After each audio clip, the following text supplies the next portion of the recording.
Hi everyone. Today we're going to talk about the famous blue screen of death and how to fix it.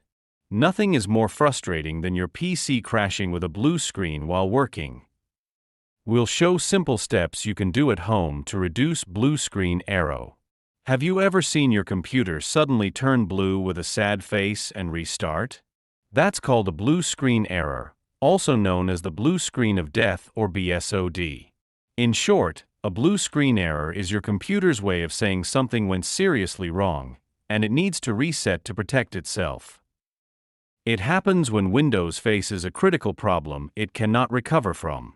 Usually, it's caused by faulty hardware, driver issues, corrupted system files, overheating, or even memory problems.